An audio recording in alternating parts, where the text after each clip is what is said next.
All right, welcome back, everyone. Welcome back to the Book Graveyard. We have some special guests here today for a book discussion of this Richard Laymon book here, The Dark Mountain. Everyone's going to the Dark Mountain. They just got back from their camping trip, and they're going to tell us all about it. And the guests today are a group that I met on Instagram called the Richard Laymon Book Club, correct? That's it. That's it. And so do you I know that your leader Jess isn't here, but do you guys know the history of the book club?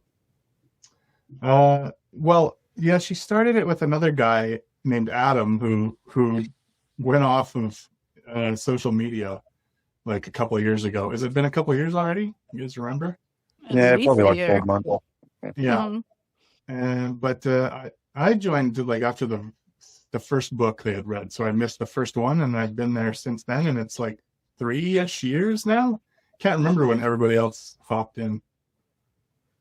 How many books? Yeah, I was about 4-5 months after it started. I missed the first 4 or 5.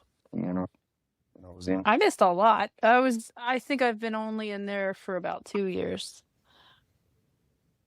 Yeah. One slide. Yeah. You guys have done a lot of Laymon then. How many books are there? Oh man. There's a quiz. There's a pop quiz question. Never actually counted, but he wrote a fuck of a lot of books. Like 36 or something, wasn't there? Or was it in the 30s, or was there more? I feel like it's more than that, but I've never actually sat there and counted them all. So I don't know for sure. Nick, why put the hard questions right at the beginning? I know. Yeah, I have some more hard questions for you. We got to introduce ourselves because we just started right into it. So why don't we start over here next to me? What's up? I'm Dustin, or TBR Problems on Instagram. So we use the Instagram tag there. Yeah. What do you want to know? Horror book fan? Yeah, a little bit. Yeah. No, that's probably my main thing is the old horror books. But read a lot of like nerdy fantasy and sci-fi stuff too. Oh, good. That's good. So I am Erin. I put my handle up, Deadhighwaybooks, named after Clive Barker, so clearly horror. And I think I joined the club because I had read 3 Laymon books before, and I was like, okay, well, this will force me to do it. And of course, I like dropped out in the middle of the summer and stopped reading Laymon. So this is my first one, like really back. Nice. Brendon? And I'm on Instagram as cultsickness. I actually Dustin was talking, I made a post on Instagram about it and tagged the Richard Laymon Book Club. So I actually hit him up just after it had started and said, "Oi, get me into this club," because I had about 20 Laymon books that I hadn't read hardly any of at the time. So I thought that would be, like Aaron, a good idea to read it as a group and to make sure I get through them. So you also are a horror book fan, huh? Yeah, mainly horror. I also read some vintage sci-fi and vintage crime and stuff as well, but it's 80% horror for sure. How many people are in the Richard Laymon Book Club? Well, another good. Actively, like maybe 15, maybe. Yeah. I think there's like 20 something. There's been more or less at different times. Like some people kind of come and go, and there were a lot of lurkers. What's that? A lot of lurkers just hang in the background. We had a lot of lurkers, and then we made like a separate group where we intended to just talk about the books, and then we put the lurkers in that group. And all left. And we all talk about too much shit in the other group. So. You guys talk shit about all the other Instagram accounts, all the book channels? No, not really. Just too many private stories and stuff. So we're like, well, we don't want lurkers in here. We'll make a separate thing for them. And now no one uses the lurker channel because it's just lurkers. There's no shame in that group. Everyone's sharing, oversharing too much. That's great. I like to hear that. So if anyone wants to come join the Richard Laymon Book Club, are they allowed? There's a closed. We've only got a handful of books left to read, but people are welcome to join. We're on Instagram, so hit one of us up, and Mhm. we'll get you in there. It's going to be the Sean Hudson Book Club after we finish all the Laymans, maybe. We've talked about switching to Sean Hudson after we're done Layman. We're getting close. That's cool. It's cool that you guys are doing one specific author instead of jumping around. It's hard. I've tried to run a book club where you jump around, and I was never successful. I think I've done 2 now, and they just drop because people don't like what was picked or whatever. But when you have one author, you already know what's getting picked, so you can't really be disappointed. Yeah, and you're only joining if you know that author and like him anyway. So that's why it's, I think, worked out well. That's true, but we also have members that like don't even read the books, and they're just in the chat. Yeah, true. Yeah, That was true. me for a little bit, but I came back. Yeah, people will come and go, and or they'll Yeah. not read one for 1 or 2 months or whatever. But we have some people that I've only probably read a few of them the entire time they've been there. Mhm. They're just part of the club, so it doesn't matter. So it's just a fun place to hang out. Yeah, Very much. a And weird occasionally place, read. But We have got into a habit in there of like organizing other reads too, like with other members in there. And then like we've got books like 6 months in advance now. I've got a list on my phone. I've got to read these 5 books this month now. Like it's got to be that at the end. Do you know what that's You can called, jump right? in. You know what it's called, Brendon? No. Those are called TBR problems. That's very Are you guys ready to talk about this here Richard Laymon book? oh boy. let's do it. The Dark Mountain. I like that cover they got going on there. Well, now, Nick, let me ask you: have you read very many Layman books? This is my very first one. Wow. Mhm. Welcome. It's very layman-y. I've heard a lot about him. I've heard a lot about the books, and I know that there's a lot of people that love him. Obviously, there's a book club for him. And then there's a lot of people who are like, "You're disgusting. What's wrong with you people?" Yeah, those are the same people, I think, probably. So there's right people and wrong people, basically. Yeah, basically. That's good. Yeah, I haven't. This is my first time. It was a fat one too. He's got some. Yeah. He's got a weird thing where, like, he has a handful of short books, but most of them are fairly chunky. But then, like, the prose is so kind of simplistic that they don't feel like they take a long time to read, or at least that's my experience. Yeah, The chunkier ones are better, I think, too. His shorter ones have never really hit the mark for me. It's always the bigger novels that normally work better for me. Yeah, and that seems counterintuitive based on like the way that he writes and the kind of things that he writes about. But for some reason, his like 400 to 500 page ones are the ones where he kind of, I don't know, hits his groove or whatever. Mm. It's interesting. We're definitely going to talk about that because this is a large page count for me. I'm used to reading the shorter books. Yeah, we went camping for a while in this one. Twice. So this little history about this book. It was originally published as Tread Softly in 1987 under the pseudonym of Richard Kelly. And then when it was first released in the U.S., because that was the U.K., and this is mind-blowing when I was looking this up because I had thought forever that this guy was from the UK, and he's not. Oh. He's an American author. Yeah. But it's just he got published over in Britain. He was so popular there.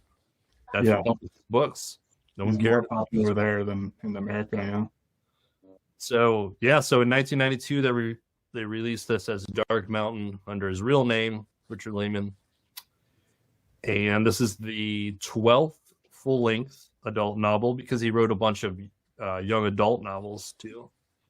You guys ever Which read is scary. those? I tried to find them. They were too expensive I didn't want to spend that money getting them. But yeah, I knew that I've had a search every now and again to see if I could find any, but I'm not paying the dollars they want on eBay for them. Yeah, I think I looked them up early on and saw the prices and was like, well, I guess I'm never reading those. Why are they so much? I don't know. Scarcity. I don't know. Yeah. Well, they just released their UK releases only. Oh no. Don't Yeah, know. I don't know what his books, if they were just UK releases or what, but he's got a couple like Halloween themed ones for kids and stuff, and they just seem to be really hard to get physical copies of. I think that one of our members, Lori, I think she bought one of them online for her birthday, her treat to herself. She bought a signed one of his kids' books, I think. But we had another member, Jody, who she left us a while back, but she had all his books. She had all the kids' ones. She knew everything about him. She was like our resident expert. It was. Interesting. When you guys run out of the adult ones, you're gonna have to find the young adult ones. Well, I did up forget his name now, from Fathom Press a while ago. We put out a Instagram post saying any YA books people would like to see published, and I mentioned him and who else was there? Some other vintage horror author, and he said he'd look into about how hard it is to, or who even owns the rights to all those kind of things now. But it'd be cool to see him back in print somehow. Yeah, if anyone could do it, it's Justin. He definitely knows how to get a hold of those people and the rights. Richard Laymon was nominated for 6 Bram Stoker awards, but he only won once. Do you guys know which book won? Traveling Vampire Show, I think. That is right. Which we haven't actually read in the group yet. It's one of the handful left that we have to get to. And then let's see, he died on Valentine's Day in 2001 at the young age of 54. That's sad. Mm-hmm. Yeah, it's very young. Yeah, he was, when I was looking this up and his picture popped up, that is not what I was expecting him to look like. Nerdy. The handsome. Yeah, I didn't know what to expect him to look like, but yeah, when you look at his author picture and stuff, you just think, yeah, writing all these creepy sexual stuff, and you think, man, I didn't think he'd look like that dude. It's never the people you expect. All right, so the book starts off with the killing. There's 2 campers, a guy and a girl. She hears a noise. There's a fingernail scraping on the side of the tent, and she wakes up her boyfriend, and he's like, it's nothing. He sticks his head out there, and then someone hacks his head off. She's scared, and then it fades to black. So we got a slasher beginning. I was like, oh, this is cool, but I kind of got the impression that it was going to change really fast. It was going to be like the excitement, and then there's going to be a bunch of setup. Is that usual for a Richard Laymon book? Is that how it usually starts? I mean, I feel like he's usually got a hook for you right at the beginning with something crazy or intense or perverted or something will happen like that. And sometimes he kind of meanders around, but sometimes the books don't let up all that much. Sometimes the pacing is pretty wild. So yeah, like Endless Night was one that just did not let up the whole book, just from beginning to end. It was kind of non-stop, but for most of the time, I think, like you said, there is that first opening chapter or 2, and then we then meet some new characters and move on, and then it all comes back again. But he kind of has like a weird sort of stream of consciousness way of writing, I find, too. Like, you can kind of think I feel like he doesn't edit very much. Like, he just, what's going to happen next? And then he just kind of goes where his brain takes him. Because sometimes you read the stories and you're like, this doesn't make sense. Like, he just made up some stuff and he never like came back to this and whatever. But like, it's kind of the part of the fun, part of the charm is that you don't know where he's going or what he's going to do. Yeah. I guess I'll go ahead and give just the plot synopsis before we like dive all the way into it. But it's about 2 families who go camping in the Black Butte Mountains in California, and there is a mom and a crazy son who are hiding out in the mountains. I don't remember why. I don't know if it ever made sense what they were hiding from. They are kind of voodoo practitioners, but they're like, I don't know.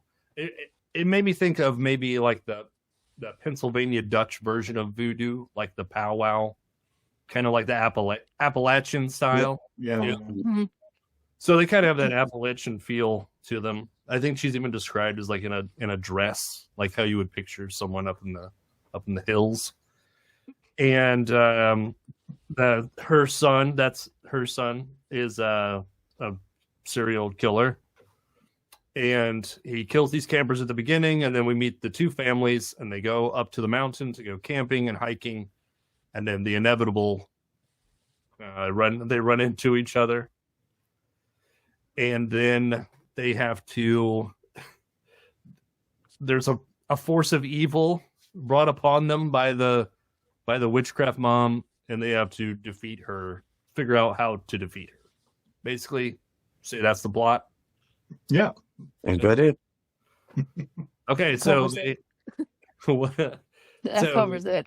and it's a bad book too. So you're like, okay, well, what is it mostly of? And that answer is camping. You have to think There's a lot of lead up. I felt after that initial chapter, it took a fair chunk to finally get back into. There's a lot of like relationship drama and all that kind of stuff, and it was okay, but I wanted to get to the killing, but it took a while, probably to halfway, until it started to get good again. For me personally, at least. Yeah, the group seemed a little divided on this one. I had a lot of fun with this one personally, but I can definitely see how someone would have been like, oh, okay, well, where's the action? Where's the crazy witch and all that? But yeah, it definitely has a pretty great climax, but I guess we'll get to that in a minute. What about you, Erin? How did you? Well, this time I did audio, and I was cracking up because the narrator was just like so enthusiastic, and sorry, my hands are blue.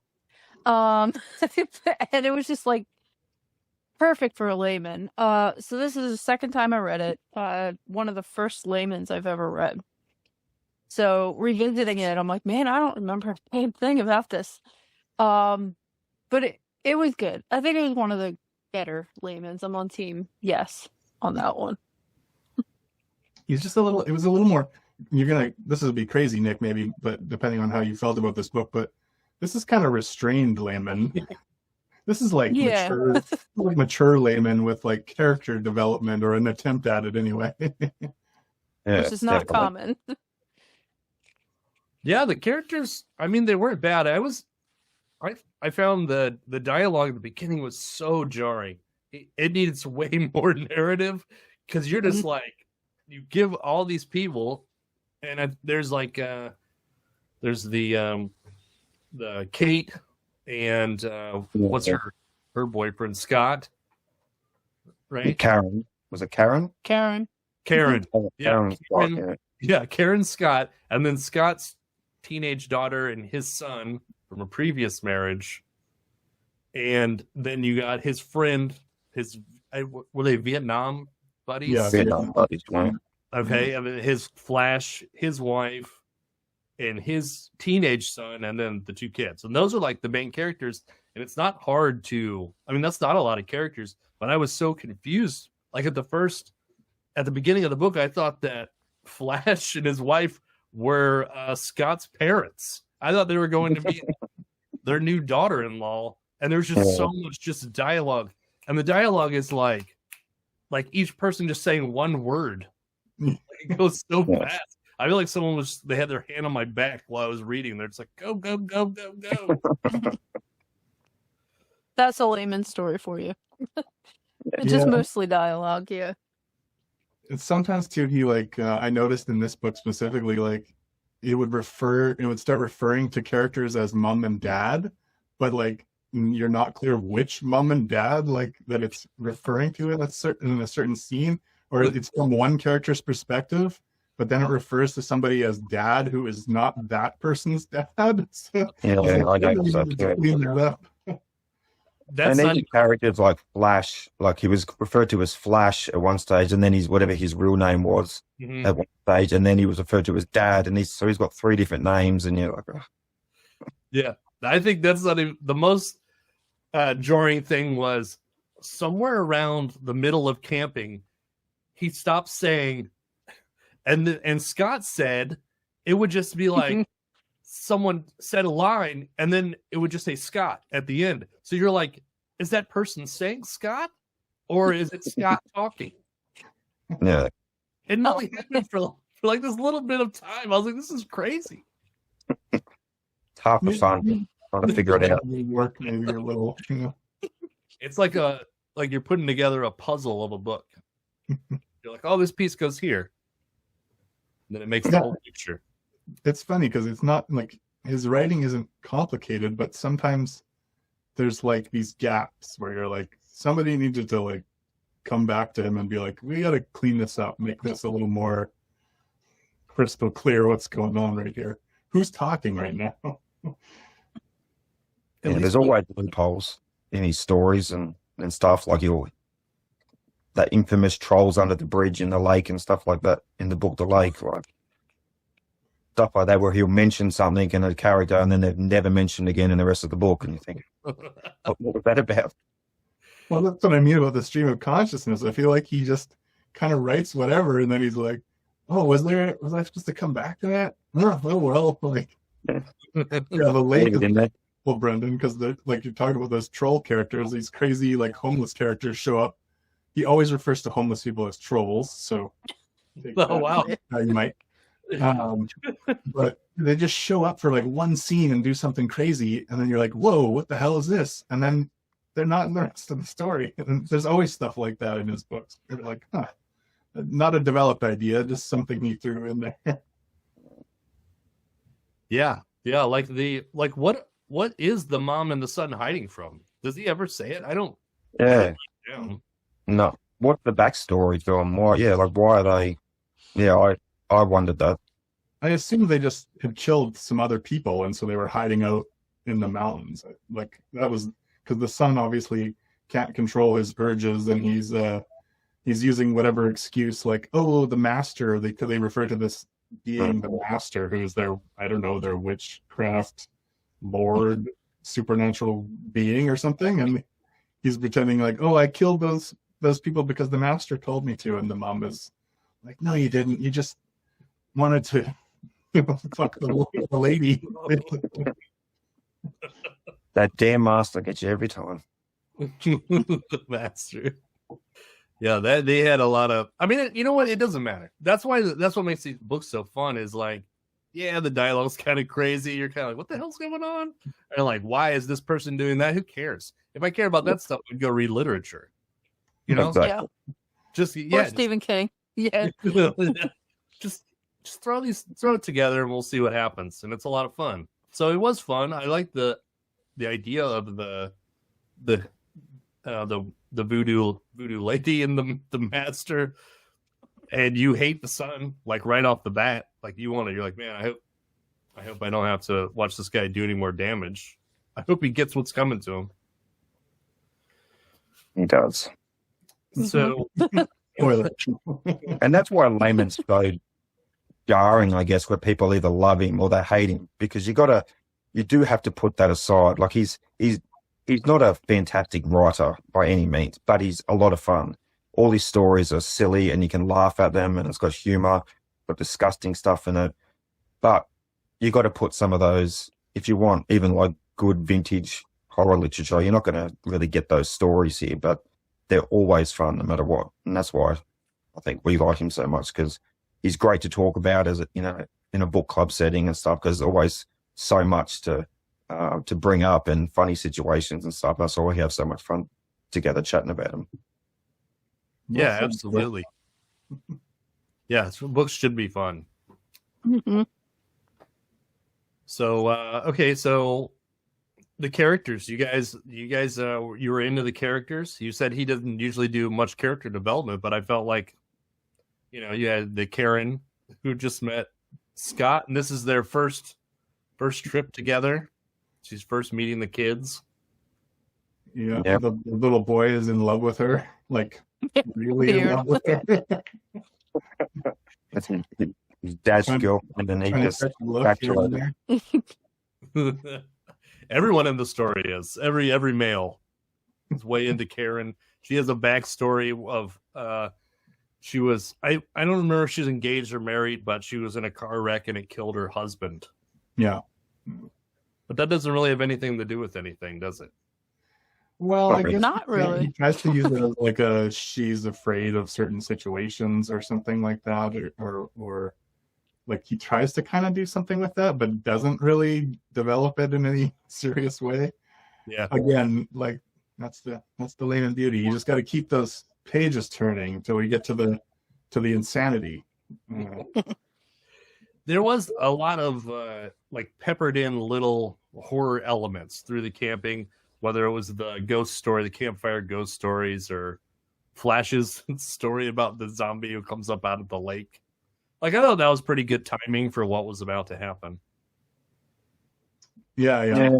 I felt those stories went on a bit too long. Each person had 3 or 4 people telling a ghost story. And I'm like, where is this going? Move on, continue to. Couldn't you? I need to hear a story from every character. More perverted shit, please. Campfire story. Well, I mean, we do get it because we have 3 attractive young ladies out camping. Mm-hmm. They come to a lake and they go skinny dipping. What you do? That's you do. A lot of ladies like to be naked with each other in Richard Laymon's literature. And wear tutus. I remember that one. The random tutu. Wait, which one was that? One of them had a tutu on?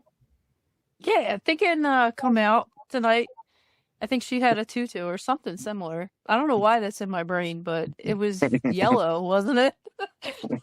Like, I don't remember that. Too much trashy Laymon novels. yeah, that's a tragedy. I was as much as I've heard how trashy it is, I was expecting more trashy, to be honest. This, I didn't think it was that bad. Like I said, this is kind of restrained for him. Mhm. Like, we can give you a list of some of the nuttier ones. So we almost have another kill, finally, when the 3 ladies are there and Merle sneaks off. And then Mom runs out to scare him away because she doesn't want him to do this. She's not into him murdering people unless it's She's for a the good best. mother. She's a good She's a mom. very good mother. Doesn't want him raping and killing. Yes. So she scares the ladies off.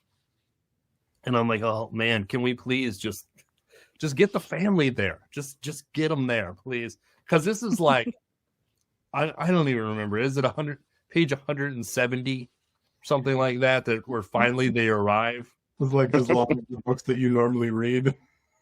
Yeah, right. I know the book's starting to be over. Well, let's see. You didn't enjoy all the teenage boy and girl falling in love with each other? Did I enjoy Yeah, that was weird. Actually, I didn't think that was that bad. I was like, oh, That's nice. typical Layman. People they fall in completely in love within 24 hours of meeting each other. That happens in nearly every book. Every book, people are like, I am in love with you. My soulmate. Yeah, but I mean, they were teenagers though. I felt like the teenage thing was pretty legit, like how they were meeting, and it wasn't their little relationship. I didn't think was pervy at all. I thought it was kind of innocent. What was weird? Where he could have the parents. The parents trying to like. The parents were set them up. pervy. Yeah, like So the parents are that setting was them up. weird to Oh, me. Both dads trying to set their kids up together. Then they got an excuse to hang out with each other, family gatherings and stuff. Mhm. A lot of barbecues. They even have a barbecue together at a pool after they go home from their terrible camping trip. All right, so yeah, let's see. Oh, here's my note. Around page 120, Scott says, "Why does anyone go camping?" I second this. That's how I feel every time I go camping. Yeah, this book was like I was on a camping trip. I was like, this sucks. I don't want to do it in real life. And it's not much more fun to read about it. And they're hiking everywhere and stuff. Like, if you're going to go camping, at least just stay in the same spot and don't move. But they're hiking around. And Yeah, Right. They're on like a hiking tour, a camping tour. Like, I have friends that are like that in real life, and it just seems exhausting. 100%. So finally, the main event, the moment we've all been waiting for, the star of the show, and it's Karen's bathing suit, right? guys? A lot of detail. And it wasn't even a bikini. I want to describe it for everyone because it was described many, many times, and everyone appreciated it in the story. Okay, it's black, and it has thin strips going down the center, just over the nips, and then it goes all the way down to the stomach, and then it's also cut high, full empty back, and just a little tiny bottom. So Definitely appropriate for your Grabbed it very well. yeah, so she's going. This is the first time I'm meeting his children. She's dressed like Vampirella. Oh, man. Julie already hated her. The character Yeah. Julie already hated her, so she whips that out. And Ben, or Benny, wherever his name, that just made him even more hornier. Yeah. That's so awesome. I mean, this is hilarious. Yeah, he was about that bathing suit, man. There was a lot of attention to that. Can't believe you guys remember the character names. I'm so proud of you guys. I don't remember them. Benny, that's right. It was Benny. Benny is the young one. Mhm. Yeah. I think Flash's son. That's His Nick. Nick. Yeah, how can I forget that? And so she has the bathing suit. Now we're talking about the bathing suit. So she has the bathing suit on, and Nick has been hanging out with Julie, and they got their little cutesy thing going on. And that bathing suit comes out, and he's like, It's like that And then meme. I wish you were in it. I was looking at you in it. Like, good save, bro. It worked too. It did. "Oh man, that was good." So then we have the run in with Myrtle. Finally, something gnarly happens, and it was a bummer. But I mean, you expect. I mean, something's got to happen, right? Mhm. So, Merle attacks Karen in her tent while she's naked, waiting for Scott. Right, because they're having those like midnight pickups in the tent after the kids have gone to sleep. Yeah. So she's naked and ready, and unfortunately, it's not Scott that walks in the tent, but it's Merle, and he assaults her, and he like beats her up too. I don't know. It really wasn't that graphic. It kind of mentions. It could have been worse. Is what I'm saying. Yeah. And Can some- always be worse. it is. in some of his books, it's sometimes bad. Yeah, for sure. Yeah. So it wasn't. Yeah, it wasn't too bad for what it was. And then I think the worst part about that scene was immediately after she went to her boyfriend and was just like, "This is what I want to do," and it's just like, Oh. because that's really what you would do. Like, that is not what you would do. No, that's not at all. Yeah, Well, that he was, So- really understands the mindset of somebody who's just been assaulted for sure. So, yeah. Yeah, that didn't make sense. So I think so. That's when Julie comes up to the tent and interrupts it, and Merle comes out to attack Julie, and then Dad's already heard the commotion. Julie's dad, and he comes running up and just starts fighting Merle, and I was like, "Oh, this is great! This is like a fist fight." And Merle gets the better of him, and then out of nowhere comes Nick, and he puts an axe right in his fucking ass. I mean, it was awesome. And he kills him. Yeah, he kills him, and you're like, so where does it go from here? Mhm. Merle dead. I was so excited because after 150 pages of camping, I was like, is all this story going to be is like a cat and mouse thing where they're out in the woods and maybe they took their tents or something, and it's like they go here and fight a little bit or try to avoid it. It's just, I don't know, the cat and mouse thing I think is a boring plot. and it did not go there. They just killed this dude. I was like, oh shit, man! I did not see that coming. I was bored, and then I was really excited. You got you. Yeah. I don't see Laymon doing a lot of cat and mouse stuff. Every once in a while, he does something like that in the book. Remember Blood Games at all, you guys? About the 4 women friends that go and stay at that. The factory or something. That one had a little bit more kind of that stuff, but also random weirdness too. But yeah, he's normally not going to mess around with that. Like, he's just going to be like, all right, let's kill somebody. Usually, and then let's chuck in a curse for the remainder of the book. Let's keep it interesting. I forgot that Flash keeps having like Vietnam like PTSD moments too, which I was like, oh, okay, that's kind of. Is that why he's called Flash? Because he's having flashbacks? Or? Yeah, he did that just so he could remember. Oh, that he's flashback guy. Flash. That's cold. That's cold, Brenda. That's cold. No, they didn't explain why his name Flash. Because he's so fast. Well, they were both pilots, right? Scott and Flash had been pilots, and Scott was still a pilot, but Flash couldn't fly anymore because he's traumatized by stuff that happened to him in the war. And there was talk at the beginning of the novel about them taking turns with prostitutes and stuff back in the war. Do you remember? Oh, they wrote in there for no reason. Like,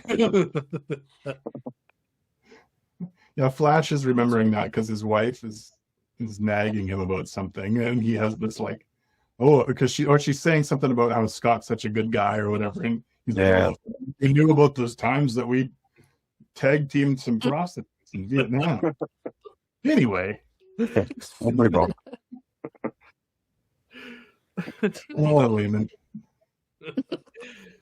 Oh yeah, that's good. So when they kill Merle, were you guys expecting it? No, probably not. I thought he would stay around to the end. I think he would have killed a few more people before he got his end. So no, I probably wasn't expecting it. Yeah, I don't know. They'd get him eventually. I think with Laymon, I'm kind of conditioned to just take whatever comes at this point. Like, you don't know what you're gonna do. It's just the roll with it. It does seem like you would have kept him around, but of course he goes in this different direction with this witch cursing them after should they kill her son. I think that's funny too, because she was like, oh, my son is a fucking pervert, can't control him, stupid idiot. And then they kill him and he's like, you fucking killed my son? How you're gonna say? Yeah, like, remember she made him piss in a pan because she didn't want him to go outside in case he was going to spy on the women and stuff down there. So she was like in their cave, like standing at the cave, and made him piss in a can or something. Like, yeah, and then he like knocks her out and ties her up so that they can leave. But guys, I want to assure you that it's because the master told him to do that. So they've killed him, and I was like, oh, maybe it's a false kill, but it's not. He's dead. He's laying there with an axe in him, and they're kind of freaking out, doing their own thing, and they turn around, the body's missing.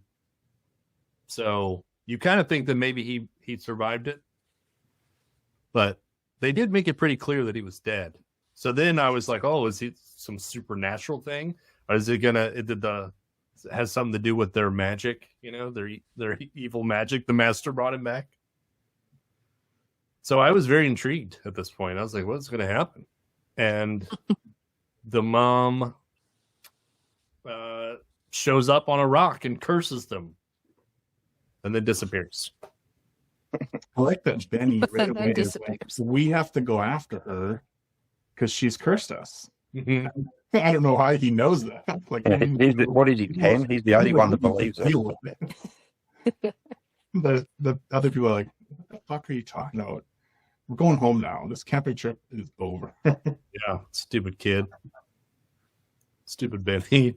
Stupid Benny. Who knew more than all of these people. Yeah. Oh, I forgot that she cuts them all. So she has she cuts them all in their sleep.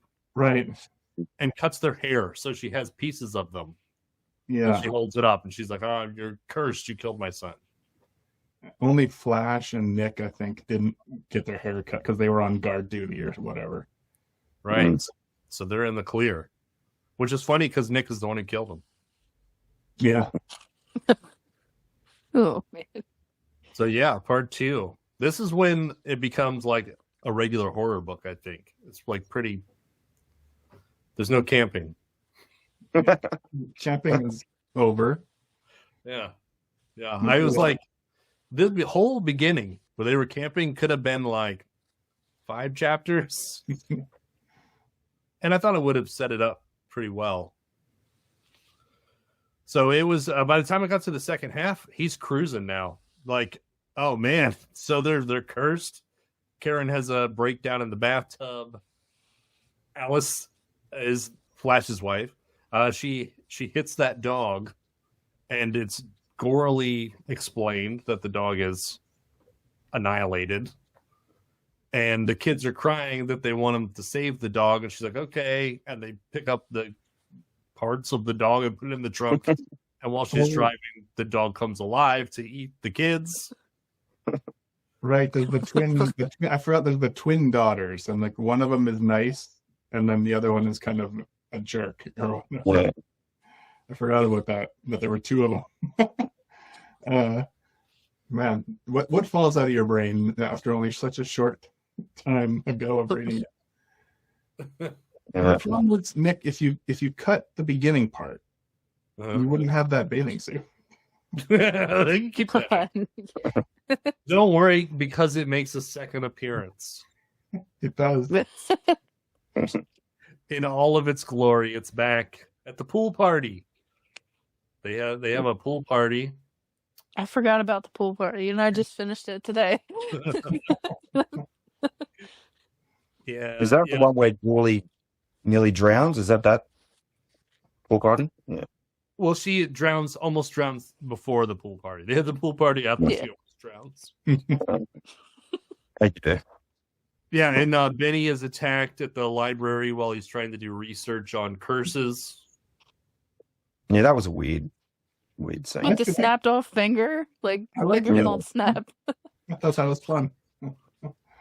I loved all of this stuff at the end. I was like, man, it should have had more of this. It was great.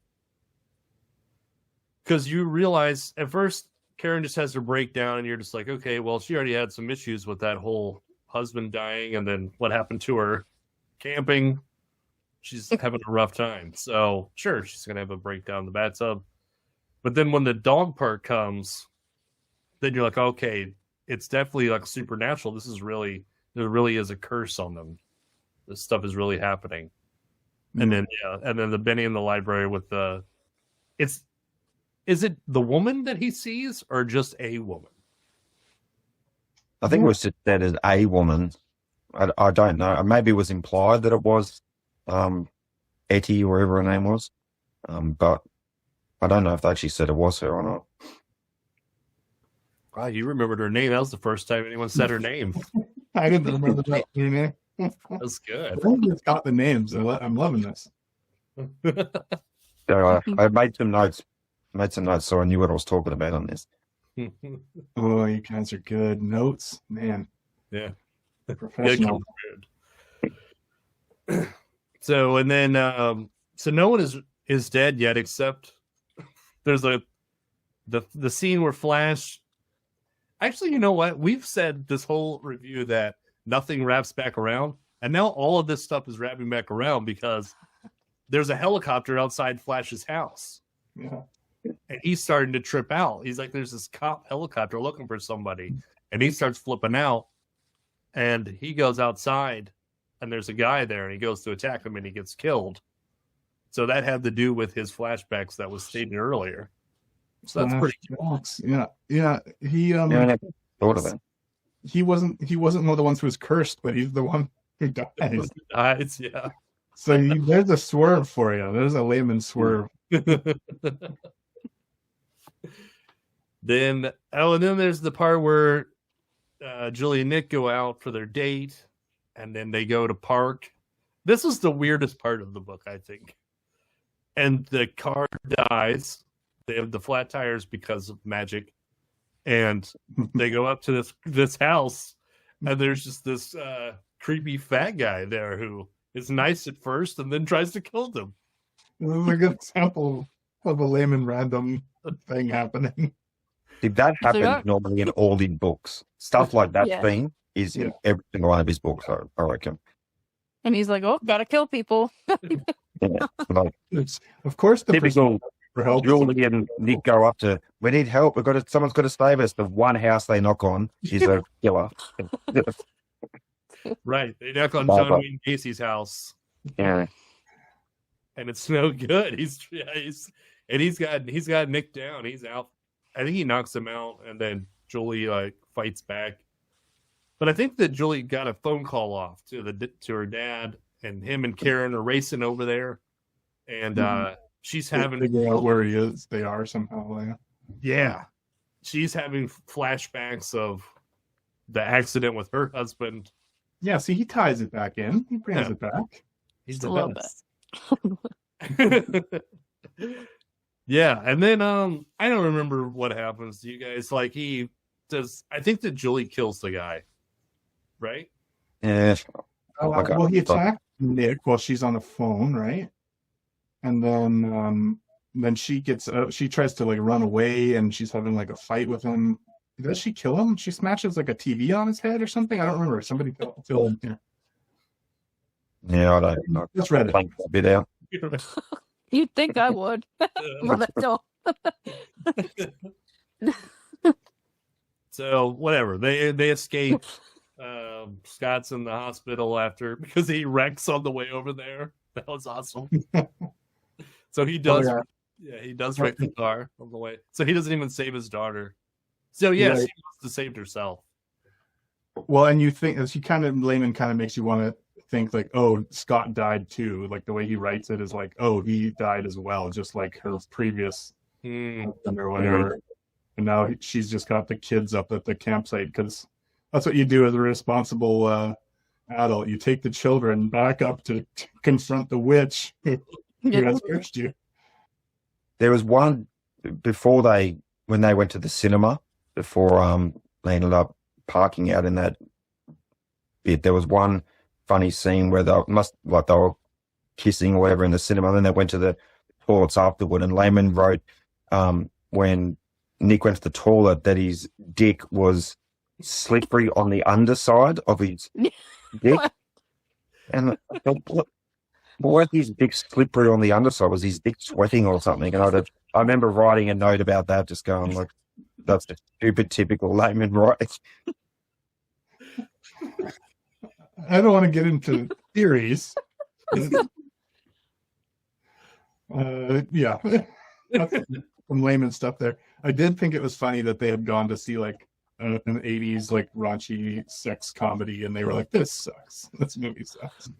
Yeah. Yeah, I totally forgot about them going back up to the woods. For some reason I just wrote down that there was the showdown with the reanimated corpses. Oh man, this ending I loved. I loved this ending. This was one of my favorite endings to one of his books. It really came to life. It really came to life here when the dead came back. Yeah, will you break it down for us? 'Cause I don't really remember it too well. Well, so they go back up there to find her. How does it break down? She like they go up. They're trying to find like the cave, and then they go back down and they realize that their bags and their tents are gone, and they're like, oh, she came and she threw them in the lake. And so then, Laymon characters always decide to do stupid shit, and I think Nick is like, I'll just swim in the lake and find the tents. They're sealed in the bags. They'll be dry somehow. And then while he's swimming with her, the witch pops out of the lake, and she should stab him or bite him. What does she do? Stab him? Stabs him. Yeah. Stabs him, and then they fight her. Is it Karen that like seems to have killed her? Yeah. In the lake, and they drag her corpse up on the beach. Then he comes over to look at the corpse, and he thinks she's a pretty hot dead witch. Yeah. It's an He opportunity. may or may not have got a boner at a floor.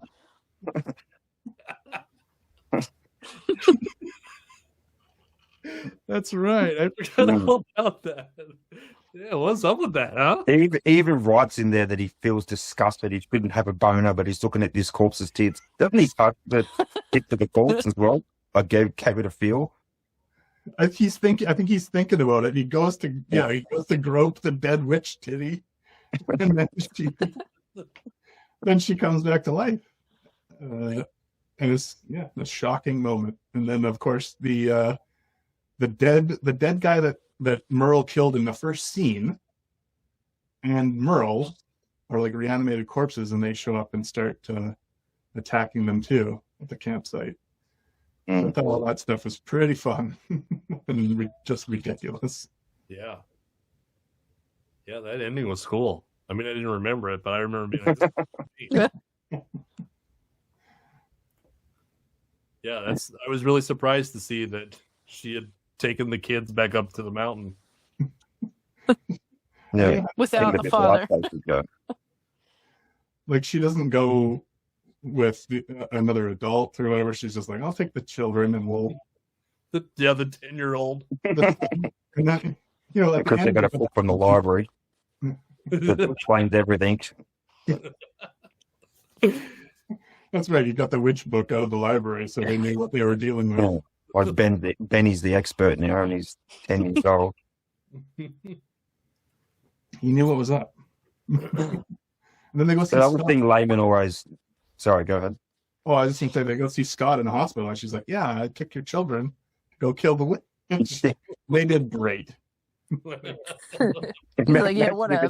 You If went it didn't work out, you come back. Yeah, they're all dead. But Yeah, right. I tried. make it up to you. I'll wear the bathing suit tonight. Yeah. Oh, so what the other thing Laymon always does, I've noticed too, I think he's like projecting his own fantasy sometimes. I remember the bit where he had, Scott had a dream about shaving Karen's pubic hair and stuff like that. And he's telling her, there was this whole like 5 pages of talking about shaving the pubic hair. Like sometimes you just think that's Laymon just putting his fantasies on paper. Yeah. Yeah, that's about right. 5 pages of that. And it kept going and talking about this dream that just kept going that had really didn't progress the plot, but it was fun to read. You know, what'd be interesting is to go through the book and just write down every weird, like perverted kind of thing, and then do a review just where you just state all the crazy stuff that happened. Because the more you guys bring it up, I'm like, oh, that's right. There was that whole bit of shaving pubic hairs. We do have a member that keeps track of that. Yeah. Yeah. Oh, yeah. Well, Bob used to count the rumps. How many? The rump count, too. You needed a triple rump counter per book. We kind of fell off, and we haven't. I really got to take him to task about that because he hasn't been letting us know how many rumps were in each book. There's a review on Goodreads for this book that I saw that had it listed, how many rumps, how many breasts, and all that kind of stuff was listed, but I didn't write it down. But someone had done their homework for us on Goodreads. Well, it was cool. I really liked the ending. I wish that the ending was the longer part and the beginning was the shorter part. Yeah. Less camping. Yeah. I think that's my only complaint. I want to hear your guys' opinion, but first I asked Jess, because Jess, your fearless leader of the Richard Laymon Book Club, she said that this is one of her favorites, if not the favorite, right? Mm-hmm. So I asked her to write something up about what she thinks about Dark Mountain. And she says, Dark Mountain has a special place in my heart as one of the first Laymon books I ever read. I always recommended this for people wondering where to start with Laymon for 2 main reasons. The first is that it feels slightly toned down compared to Laymon usual. The madness is still there, but it's dialed back a little so it eases you in. I think if you can handle this, it's time to move on to the more disturbing and extreme ones like Endless Night or Island. Yeah, pretty. That's a good assessment. Yeah. She wanted to be here today, but she's too busy listening to the new Sanguisugabog album. Sorry, that's an inside joke for Layman. Yeah, no, that's a good assessment. I think it does kind of ease you in. It is one of his more calm, if that's the right word. Pain a little, yeah. She also says that Layman often seems to lose track of his plot at some point, which you guys also pointed out. And the plot can also fall second to the violence and the bizarre character decisions. But here it stays pretty solid. Plus, camping horror with the witch, sign me up. Very true. So, yeah, why don't we go around? I want to hear what you thought about it. Erin, you're the freshest. It's in your brain. Love it. I probably remember the least, but okay. So, like Jess, this is one of the first. I think The Woods Are Dark was my first, and this was my second Layman. So, I had already had an intro to the raunch. I was on board. The raunchiness kind of half-half. But I think it was a good story, and I can agree with everybody else when they say that if you want to start with Layman, this is where you start. Definitely don't do The Woods Are Dark first. That one's a little rapey. But I mean, The Witch was such a good touch. Like, it was not his typical. I think the thing that I love about Layman the most is he's one of those authors that points out that people are the monsters. And here, he kind of mixes super with it, so it was a little bit different. Yeah, and a little bit of supernatural stuff is you never know. Like, he doesn't do that all that often, but every once in a while, he has a supernatural element in his books. But. Yeah. So I'd say if I gave it a star rating, it would probably be 4.5 out of 5 or 10. out of 5. Out of 5. That's a good assessment. I did, as I haven't read any other books. It was interesting to hear that the people are usually the monsters. Yeah, with him, yes. Which is another thing I love about Stephen King. So hand in hand. Endless Night is a good one for the people are monsters one for sure. Brendon mentioned that one earlier. I like this one quite a bit. I don't like it is not as crazy as some of his, but it was more coherent than a lot of his books. Which I like when he's crazy and doesn't make sense too, but this was kind of, I guess it was like a nice change at this point of having read so many of his books. I was like, oh, he was like almost trying to write like a normal book here. As normal as he can get. And then when it gets crazy, it's nice and crazy. And I thought that ending was hilarious and fantastic. So I really enjoyed this one. Brendon, I'm waiting for the perfect review. You know what I want to hear. Yeah. I may have to disappoint you. I like this one. It's definitely not top tier for me.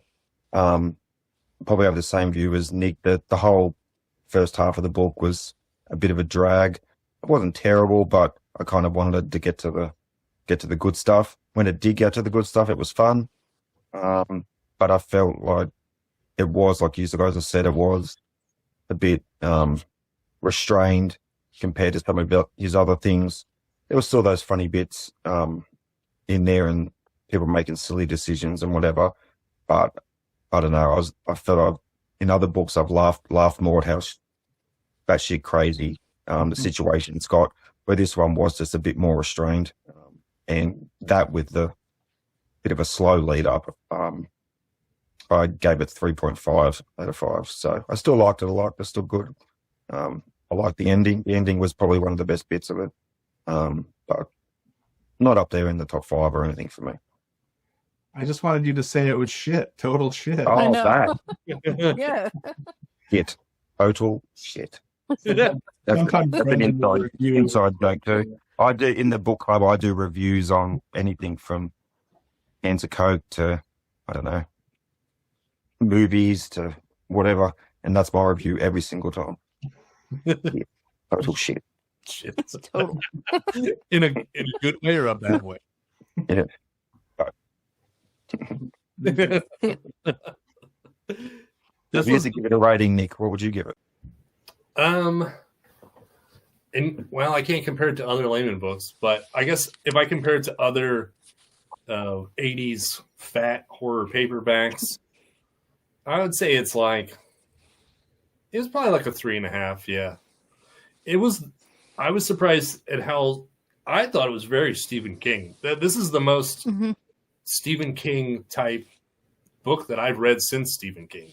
Just trashy and without making much sense. I don't know. There was just something. There was something about it. I don't know if it was the people, the witch lady, how it's like kind of supernatural. You get that impression, and then it slowly comes on that way.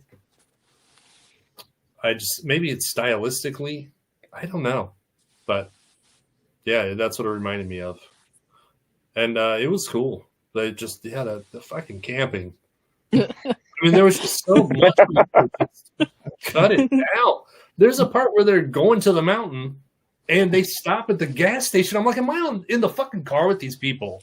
Like, they're at a gas station, and we got to hear about her like picking up a Mountain Dew and flirting with the tea. Yeah. But again, back to the weird. Why? Sort of just whatever he writes, whatever comes out, like. Sure, we'll have to stop at a gas station. Sure, we'll talk about whatever snacks. Another thing he always does is like describe the physical sensations that a character is experiencing. Like they are outside and they feel the night breeze on their skin, and like he talks about that kind of thing. Or he feels it they feel it on their nipples or whatever. But like he's always got these weird digressions where you're like, what do we need this in the story? I'm just kind of used to it at this point, I think. So it's not like affecting it negatively for me at this point. And breast. It's always breast. Like no other word, just breast. And that is amusing. It's for such a dirty guy, he's always just like, breasts. Yes. Meanwhile, the other guy's got some kind of ooze on the bottom of his penis. Moist. But he can get weird. Like in some other books, I forget which one it was. Like there's a lot of weird like dad-daughter relationships where like the dad's urban on the daughters and stuff, and like you can get a bit weird sometimes, but it's still funny, I guess. So this one was wholesome. Is that what you're saying? It's a wholesome book that every child could read. Oh man, if I had found this as a child, if I had found Layman as a child, I would have been reading all of them, I assure you. Yeah. That appeals to the teenager in a teenage mind. Yeah, pretty much. Definitely. All right. Well, I guess that about does it. Thanks, guys, for coming on and doing this. This is so exciting. This is a lot of fun. Well, thanks for having us on here. Thanks for having us. Yeah, it was fun. So you guys have the next Layman book picked out? Yeah. Fiends. It's a shorter one. Yeah. So we know how that's going to go. Yeah. It's a shorter one. It's probably not going to be one of the best. Isn't that one of short stories or something like that? I have it right in front of me. Let me grab it. Hold on. I haven't even looked at it. So that's this one. That one, yeah.